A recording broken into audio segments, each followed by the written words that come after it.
Hello, my name is Eli Barrett, and back in 2007, I was fortunate to be able to record an interview with the legendary Dr. Jibreel Khazan as a college project for my Black History course. The original recording was about 4 hours long, and here is an excerpt from that interview. I hope you find it informative as well as thought-provoking. Enjoy.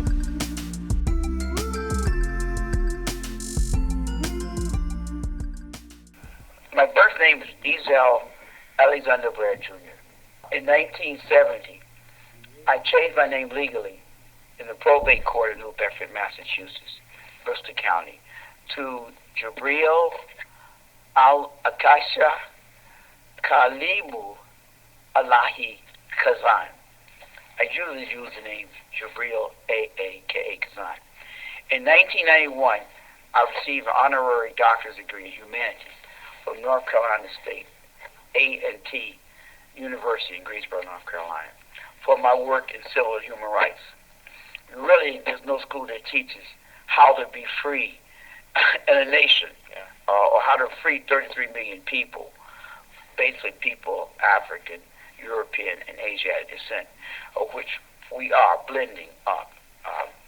So, as time went on, through my studies of various philosophies, Christianity, in which I was born as a Christian, I embraced Islam in like 1968, and that's how I got the name Jibreel. So when I changed my name, as I advanced in degrees of knowledge and wisdom, people gave me different titles. In reading your biography, I was noticing that your mother, Cornell Williams Blair, was a descendant of a founder and pastor of the New Zion Missionary Baptist Church in Warrensville, North Carolina. Yeah. In 1897, at this time, racism and segregation was rampant in the South. Did you grow up hearing about the violence committed against African Americans, and also were there stories of African Americans that took stands against racism and segregation that may have influenced you? Okay, yes. First part of the question is that it was my father, Ezell Blair Jr., who was the great-grandson of the Reverend Noah R. Hedden. My mother, Mrs. Corrine Lee Williams Blair, met my father back in 1940-41. When I was growing up, I was fortunate to have my great-great-grandmother, Mrs. Ardelia Harrington Hedden, and she talked to me because her parents were slaves, and she talked to me. I used to hear her in a conversation talk to me about the trials and tribulations of people of African descent, or at that time they called us colored people or Negroes in the South, suffered as a result of slavery. And then I heard other people in my neighborhood whose ancestors were descended slaves, who were crossbred. Many of our neighbors were dark. Dark is black olive, and others were light with blue eyes and blonde hair, almost red hair, like my sister, and with freckles. That's from the Scotch and the Irish. And they could pass for what we call white people. So I had all those in my family. And it wasn't because African men of color had sex with Caucasian women. It was because the Caucasian men had a ritual of having sex with African women, even though some of them were married to white women. The slave plantation, they just went down and took the women like they're different chickens to breed different children by them, and also to breed children for slavery. So I heard them talk about slavery times and what it was like. It was very horrible, very harsh.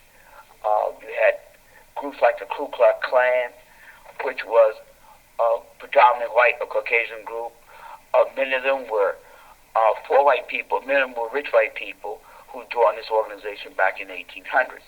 And the primary purpose was to keep people of African descent from having their rights. After the Civil War of 1865, the Freedmen's Bureau was set up in America to help free people as slaves, right?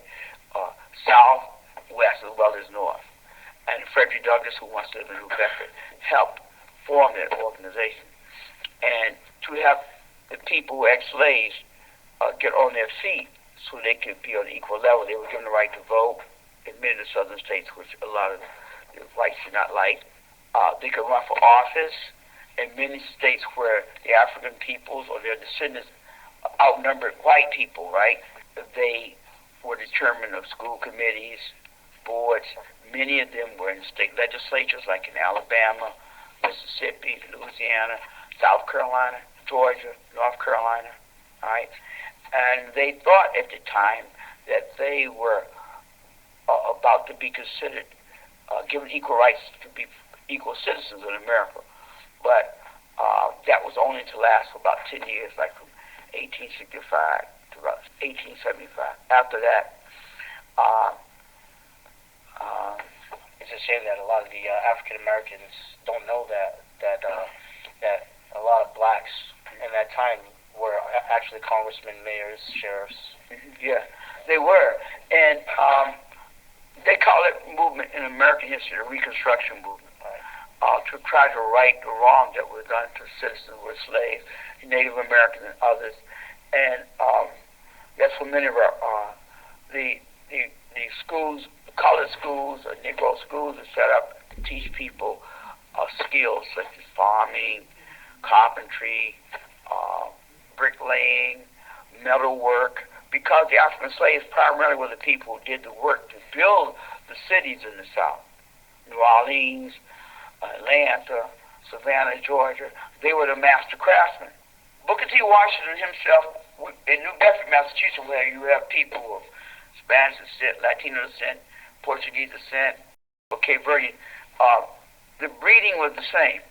Wherever our peoples were, what we call the African diaspora, is usually Caucasian men from the white nations, Portugal, Spain, France, England, Germany, and they had access to women of color, African women, or the native women, wherever land they went to, would be like Bahamas, Puerto Rico, and they mixed in with them.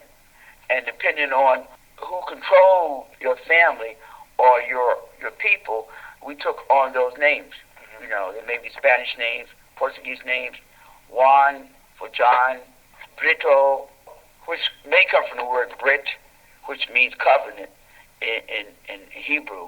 Even though we may have come under different colonial masters, right, our peoples were able to keep certain names in their family, and they used to name their children after characters in the Bible. So what happened is, by 1875, the Reconstruction movement in America was being dissolved, dismantled, and the president who did it was a Republican of the new Republican Party. His name was Rutherford B. Hayes. Under his administration, he was supposed to be part of a new, what's called Radical Republican Party headed by Lincoln.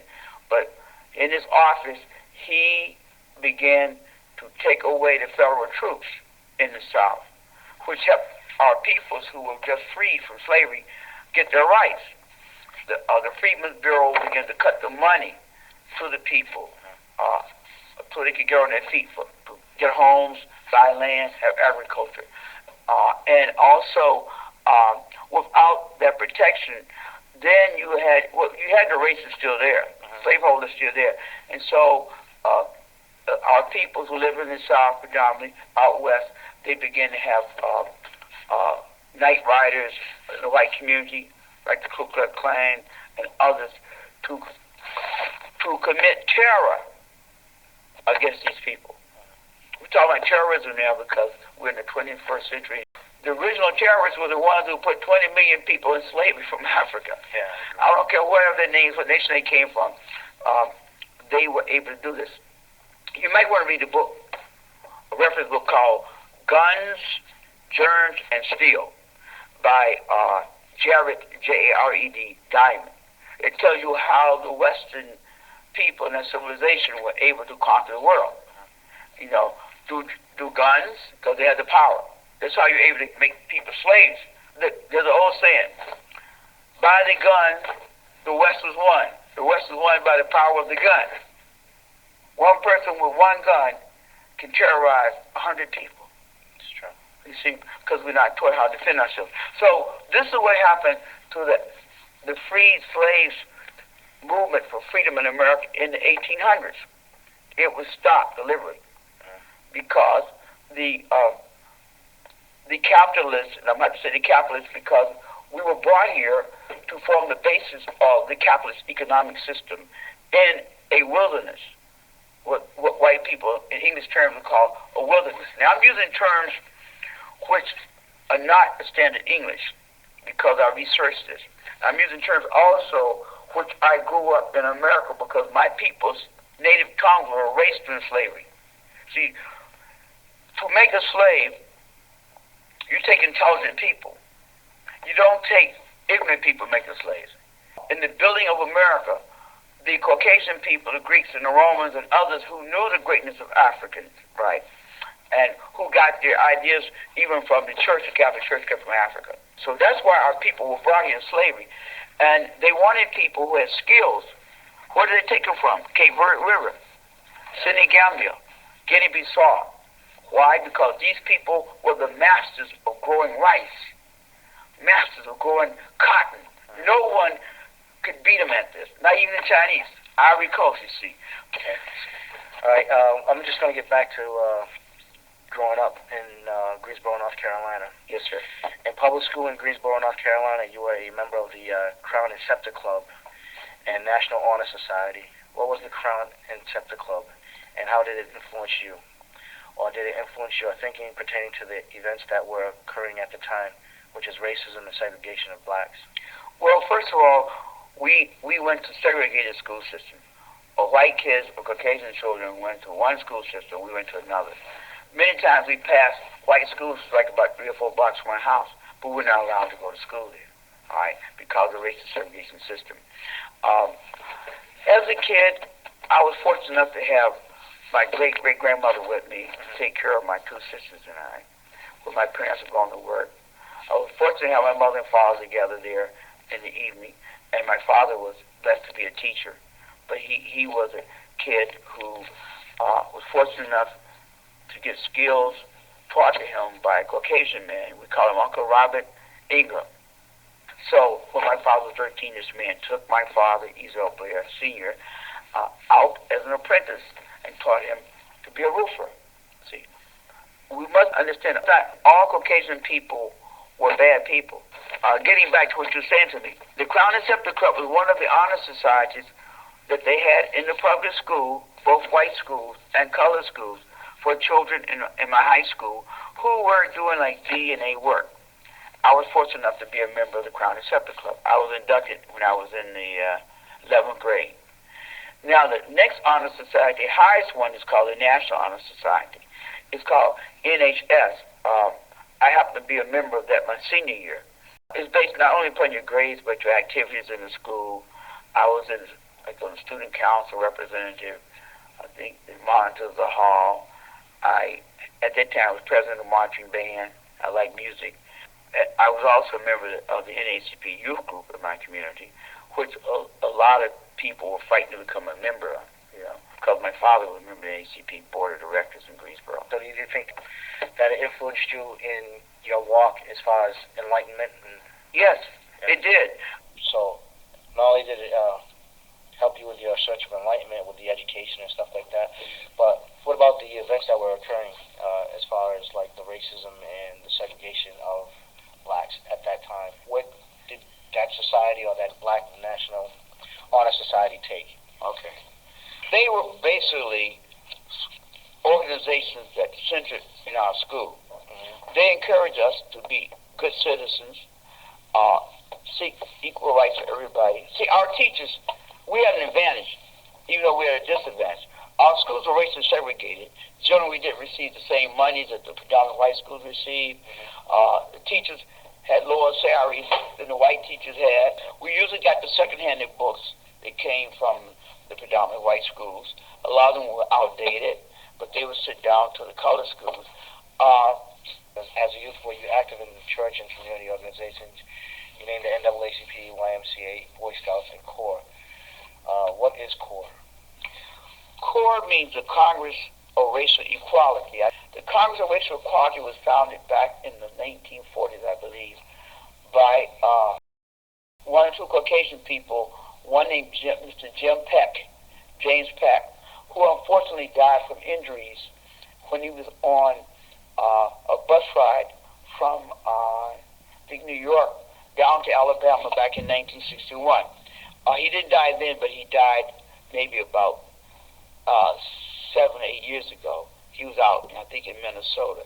He had been beaten by a group of racists for being on the bus with African American and others who were what they call doing the freedom rides to test out equal rights in public transportation, along with another gentleman, African American, whose name was James Farmer. Reverend James Farmer attended Howard University, which was a Methodist school at that time, established by the government of the United States. When James Farmer was in school back in the 40s at Howard University, he refused, I think, to be ordinated under the Methodist Church because they were still segregated. But we always called him Reverend Dr. James Farmer. And he passed about 5 years ago. I knew him personally. And when we started the sit-in movement in Greensboro at Woolworth Lunch Counter on February 1960, about a week later, the representative of CORE came to A&T College. Mr. Farmer came. There was another man named Mr. Curry, and he was Caucasian. And he said, "We'd like to help you all. We'd like to train you in techniques of nonviolent resistance to evil, how to protect yourself if someone's attacking you, how to develop picket signs and lines." And we told them we appreciated their help, but we wanted to keep the student movement. Later, though, they were open to help us. They never tried to control the student movement. They were there as sisters.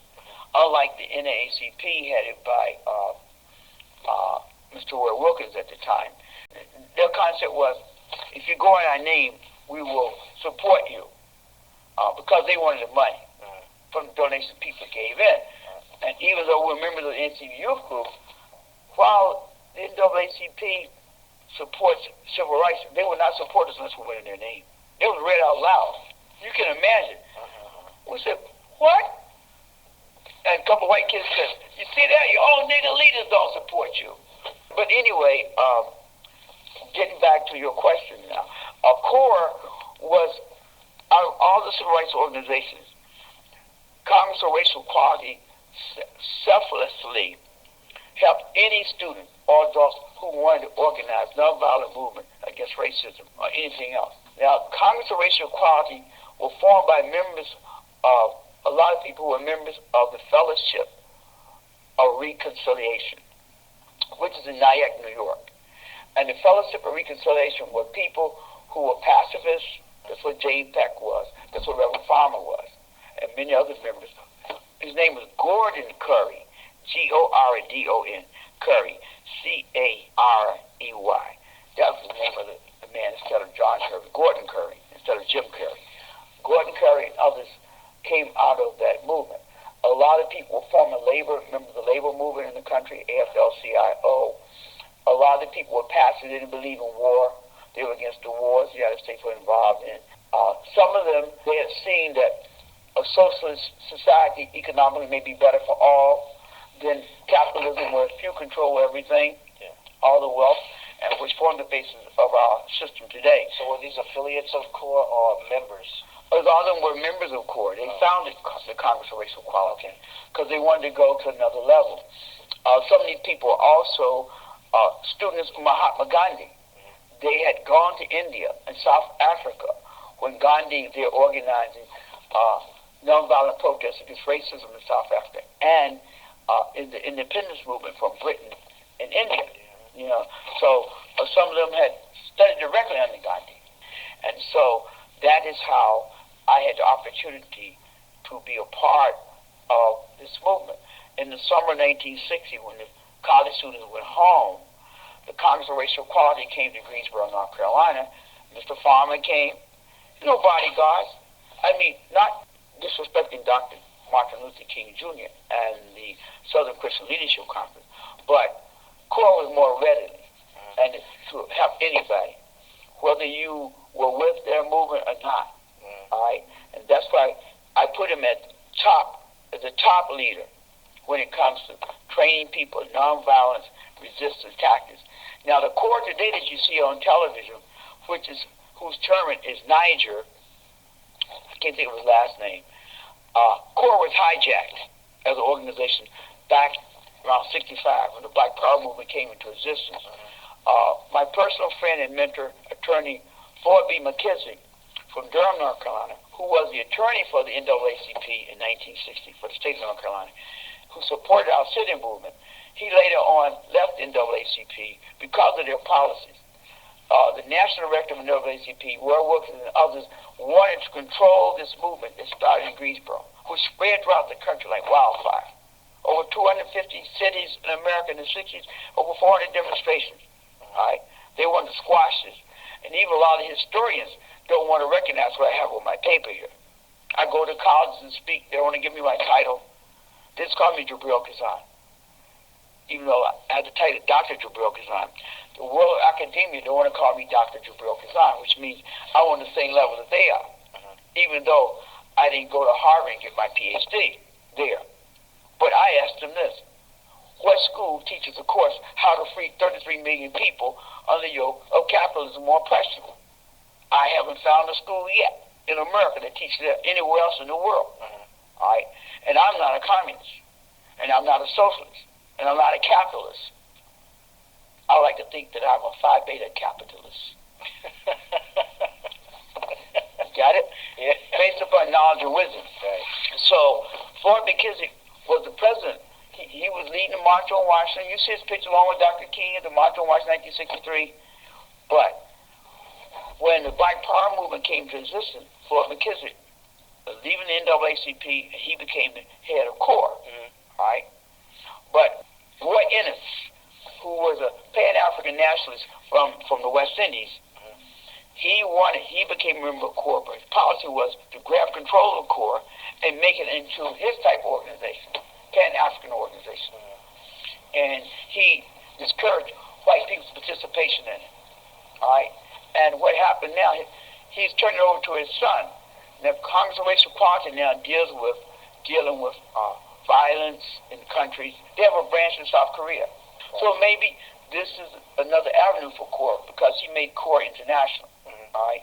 So Roy Ennis' son, his name is Niger, like the Niger River, Niger. He is now the head of the Council of Racial Equality. So this is my experience of organizations.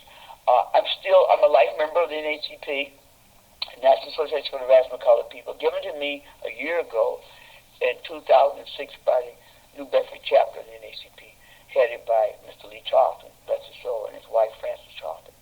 I've been in New Bedford now since 1965 to work at a Job Corps, primarily because I could not get a job in North Carolina in 1963 when I graduated from college because I was considered a troublemaker for trying to reform America. In your biography, you say on February 1st, 1960, the National Freedom Day, as declared by President Abraham Lincoln in his support for the passage of the 13th Amendment to the Constitution, abolishing slavery, you along with Dr. Franklin E. McCann, Dr. Joseph A. McNeil, and Dr. David L. Richmond staged a lunch counter sit-in at the local Woolworths. Was this the only reason you decided to do this, or were there other reasons that you all took this action? Well, first of all, we were freshmen at North Carolina A&T State. Each day we had at least 2 or 3 classes together, algebra, mechanical drawing, chemistry. So we began to form a bond. 3 of us lived on campus. I did, even though my home was in Greensboro. Joseph lived on campus, and Franklin lived on campus. Joseph and Franklin were from out of town. They were not born in Greensboro. And Franklin was born in Union County, North Carolina. So we all came together. Joseph was one of the 4 freshman scholars to receive a 4-year scholarship in our freshman class of 1959. The guy was a brilliant mind, photographic memory. He was a scholar. I don't know if he belonged to the National Honor Society or not, but I know David Richmond did. And we began to bond. But we talked about issues such as not having the right to vote in many parts of the country, particularly in the South, racial discrimination against people in education, in public schools, police violence, but also we discussed other issues on campus such as hazing of freshmen. The athletes would knock on your door at night, in the daytime, and you have to first check your drawer to see how many people are out there. Because if there's more than one pair of feet, more likely a greasing party is going to take place. It was athletes who initiated people into the football team or basketball team or whatever. They didn't care if you're an athlete or not. They would rush you once you open the door, take all your clothes off, they throw you in the shower, shave your hair off, put shoe polish on your head, shine your head up, put shaving cream on your armpits and your private parts, and grease you in those areas, and then throw you out in the street now. Oh, my goodness. Yeah. So there was a lot of issues. Plus that, we were freshmen, and people didn't have too much respect for freshmen and ideas on my campus. But did you choose that particular day to do the sit-in, the National Freedom Day? Yeah. Well, no, we didn't know anything about February 1 being National Freedom Day. Oh, okay. What happened was we started discussing these issues back in the fall of 1959. Say around September, October, we talked about the strategy. There was a book by Langston Hughes called A Pictorial History of the American Negro. It was co-written by Langston Hughes, the poet, and Professor Meltzer is still living. He's probably close to his 90s in New York. And he has written over 100 books for young people. All the stuff that you were facing in your personal life made you want to just take a stand. Yeah, take a stand. And because we read about outstanding people in this book, like Pictorial History of the American Negro, and we read about people such as Marion Anderson. We talked about Dr. Martin Luther King and his stand, and Mrs. Rosa Parks, and Reverend David Abernathy. We talked about Paul Robeson, who was a great oracle. He was a Phi Beta Kappa. The guy was Superman, but there was no place for him in American white society. We talked about these people from this book by Langston Hughes. Now, we didn't know that February 1 was National Freedom Day. Yeah, we didn't know it. It was an act of Allah, the life giver, or Yahweh, or God, as we call it, a divine providence. I knew it was. I couldn't figure it out then, but gradually, period of 40 years, bits and pieces came to me as I was studying history about February 1. And I met Langston Hughes that year, in 1960. He came to A&T College to Harrison Auditorium. He said, Ezell, man, I'm glad to meet you. You have to meet me. I said, it's an honor for me to be in your presence. He said, boy, Ezell, he said, I'm really proud of what you guys did. You guys made me proud. But he was a real down guy. He really was. And he suffered also because of his writings. Did you think about the long-term impact that you were making, or were you afraid? Okay. What was your thoughts at that time? Well, it's like this. The night before we went down, I was in my room studying for my exams. I was at a hard time with my engineering courses, particularly with algebra, chemistry, and I was just trying to find my way. If we had had philosophy, I would have been a philosophy major or art major. History, which I love, political science, that was my niche, sociology, social studies. So he says, tomorrow we're going down. I'm looking down. Going down where? I'm still looking down. I know what they're talking about. We were talking about demonstrating a nonviolent demonstration of equal rights at the Woolworth lunch counter because we considered it to be the people's store. Because our people were going there on the weekend. You didn't have to have a lot of money. You could buy a pair of shoes for $1. Woolworths and Crest was like a people's store. You could buy games, food, candy, anything. But you couldn't use the toilet if you were not white. You couldn't drink out the white and colored water fountains. That was a no-no. All right. I always thought the white water fountain had lemonade in it. All right. But these were the things that we discussed. So what happened was, I said, what are you talking about? He looked at Frank McCain and said, tomorrow we're going down to Woolworths, right? So I said, I'm going to talk to my parents about this. So I went home. We called a cab, but some guy dropped us off at my house. It's about 8 o'clock and 8:30. I said, Mom, Dad, I got to talk to you about something. What would you say if I told you tomorrow we're going to shake up the world? Shake up Greensboro. My mother said, I don't know about that. So what's on your, what are you talking about? So I told her about our plan to have this nonviolent sit-in demonstration or sit-down demonstration on Woolworth lunch counter. My mother said, okay, do you know what you guys are talking about? That if it goes wrong, it's going to be a negative effect on the whole colored community. Say, but if you go right, you have to act with good decorum. You have to look your best, talk your best, dress your best. So she said, well, you have our blessings. Only if you guys are going to present yourself properly. You're going to do it? We said, yeah. Okay. So we got their blessings. I felt good. I went back to school. But I was kind of let down because I was hoping they were going to say no. Yeah. You're scared, huh? Yeah, man, I was nervous, you know.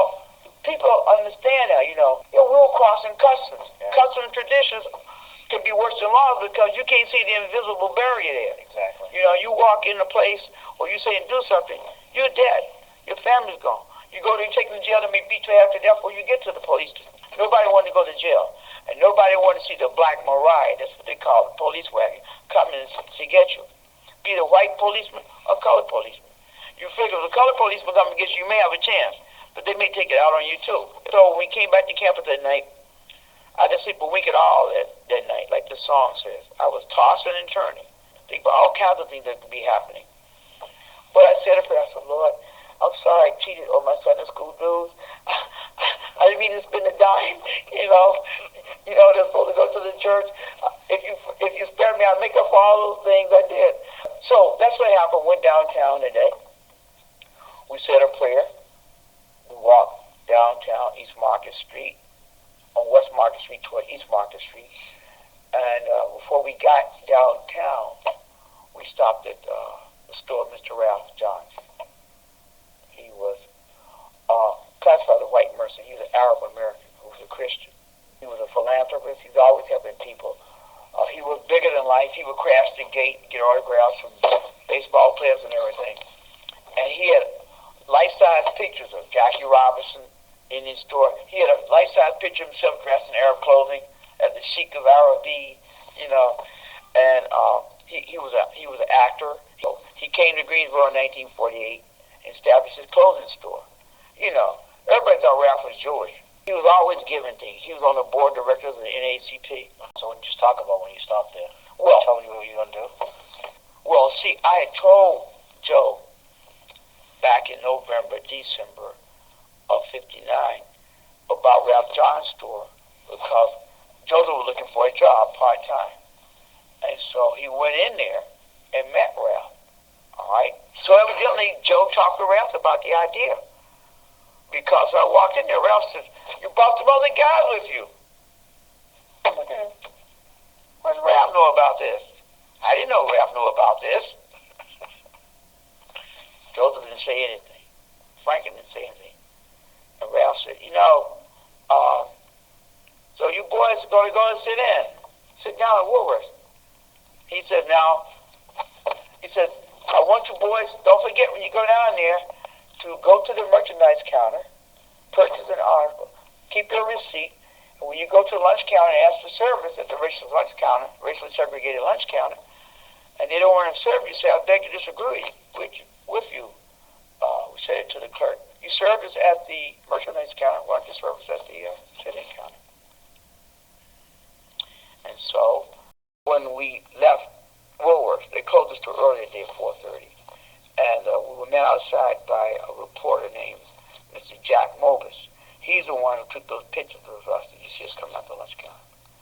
And he asked the question. He says, all right, boys, I ask you a question. Who sent you? So everybody else is thinking. So I blurted out, God sent us. It's kind of shocking, you know, because I usually don't use that, you know. And the other guy looked at me like, what are you doing? Then he said, all right, I'm going to ask you again, boys. Now, who sent you? We looked at each other and said, and of course, McNeil, McCain, and David, and we fell in. God sent us. We looked at each other. I had this good feeling inside of me. Something was going on here. This is bigger than me. It's bigger than us. And I stayed with it. And he said, I can't picture that. You guys coming back tomorrow? Yeah, we're coming back. Got a lot of people. Oh, yeah, we had loads of people. We had nobody with us. We were bluffing. We had to run back to the campus and start knocking on the doors, asking students if they come out and help us. And we were able to form the Student Executive Committee for Justice, which was Ralph John's idea, entitled although a lot of people now don't want to recognize Mr. Johns. Because later on in history, Ralph Johns that day sent a telegram to the NAACP under another name. I think his name was David, somebody. He said it's the name of one of the students he used to have working for him at his store, that we have done it. We have set in at Woolworth lunch counter. And later on this summer, when I went to the NAACP convention, and Joseph McNeil went also, it was in June or July 1960, in St. Paul, Minnesota. The report was read out that the sit-in movie that was started in Greensboro for Negro students was the idea of a white man. And who was it? Ralph Johns. The NAACP national organization, to this day, has not recognized us. They don't want to recognize us because when we started this movement, the NAACP leadership in North Carolina sided with us rather than try to kill the movement and pull it off as a trump for the NAACP. That's basically, I don't know if I answer all your questions. You have one more? I got two more. Okay. Your biography says that the single act spread to at least 250 major cities and towns, in which 400 demonstrations took place by the end of 1960. It led to the passage of the 1960 Civil Rights Bill, the Interstate Commerce Commission ruling in 1961 against racial segregation on interstate carriers and terminals, the first National Public Accommodations Act in almost 100 years. And what effect did the movement have upon you? Well, it had basically upon us. It affected a lot. It affected my psyche, my physical and mental health. We were fighting a war, a nonviolent war against people who make a war against us physically, mentally, psychologically. During the time of the movement, people would call my dormitory room. We had to pay telephone. We had no protection. We were just regular students. Anybody could walk the dormitory and shoot and kill us, whatever they wanted to do. And every night, we received about 10 calls on the pay telephone saying, "Nigga, if you come downtown tomorrow, we're going to kill you." You know, it was dangerous. Yeah. A couple of people got beat up because white people thought they were me. Wow. One of my friends got thrown into a ditch. Another fellow, jury fight, got roughed up. I think he got hit with a brick by some white guys who were coming by on campus. David had to drop out of school because he had a family. He had 2 children by the time he was 20. And he had to wind up going and working in a textile mill. And the worst thing is, David suffered mental and physical disturbances because he had to deal with this every day.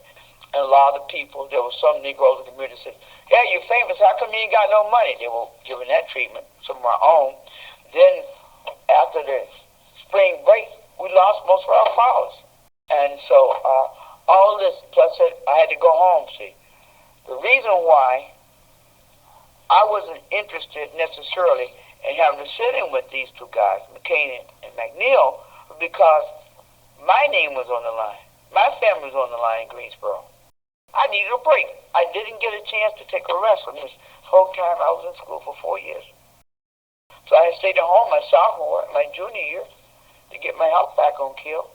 But psoriasis has never left me. I tell anyone, before you get involved in any type of movement, you think about the ramifications we have with your physical and mental health. So David Richmond stayed in Greensboro. He got divorced from his wife and married again, but that didn't work out.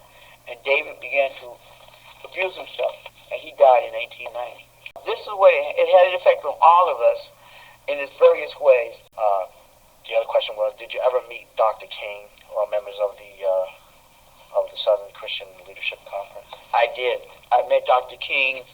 I first heard of him in person when he came to Bennett College in Greensboro, the predominantly Methodist Negro Colored Women's College, whose president was Dr. Willoughby Player. I want to give her kudos because she stood up for us when about 300 women came and supported us during this movement.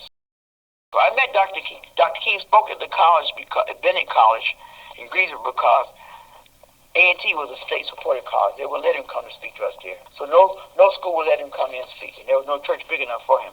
So he spoke that night on February 15, 1958 at Bennett College in their auditorium. 1960, when all the students involved in the sitting movement were called to predominantly Negro college theology school there. Now, was he a member of the SCLC, or this was? Yeah, he had founded SCLC by then.